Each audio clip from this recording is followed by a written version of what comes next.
ঐ কাঞ্চা এই শালা কাক কাঞ্চা বুলি মাতি আছে আকৌ কৰ মাতিব লাগিলে ভালকে মাতিবি নেমাতিবি যদি মাতিবি কাঞ্চা দাই বুলি মাতিবি শালা অ কাঞ্চা দে কৈ যা তই বোলে তামাম টেলেণ্ট মই বিৰাট টেলেণ্টেড তই টেলেণ্টেড মই গাখীৰ কেৰা সোণৰ মেডেল পাইছো গাখীৰ খীৰা সোণৰ মেডেল পাইছো মই এইটো কেনেকে হ'ব পাৰে নাই জানা অসমৰ বাহিৰত ডাঙৰ ডাঙৰ গাখীৰ খিৰোৱা কম্পিটিশ্যন পাতে তাত পঞ্জাবৰ পৰা গৈছিলে অসমৰ পৰা গৈছিলে বিহাৰৰ পৰা গৈছিলে মই নেপালৰ পৰা গৈছিলো নহয় তাৰপিছত সব মানুহে একটা মানুহে 20 লিটাৰ 25 লিটাৰ কৰি খিৰালে লাষ্ট টাইম মোৰ বাৰ পৰিল তোৰ পাপৰি মোৰ বাৰ পৰিল 250 গ্ৰাম গাখীৰ খিৰাই মই এটা সোণৰ মেডেল পাইছো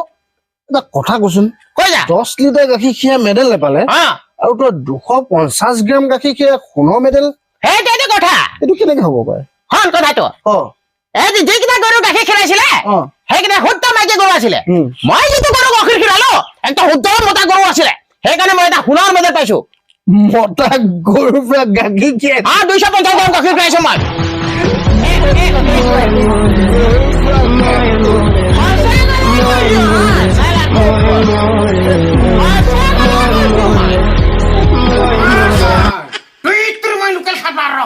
আৰু মই ডিজে গগৈ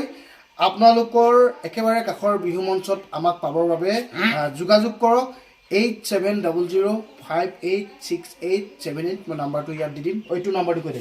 মোৰ নামটো একদম মুখস্থ নাই ৰ কেলে ৰাতিপুৱাৰ পৰা মই একদম দাৰুটো খোৱা নাই দাৰু খালে পুৰা মুখস্থ এই নাম্বাৰটো পাহৰিলে একো নাই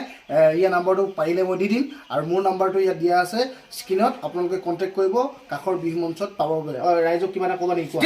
নিজৰ ভাল পাখনে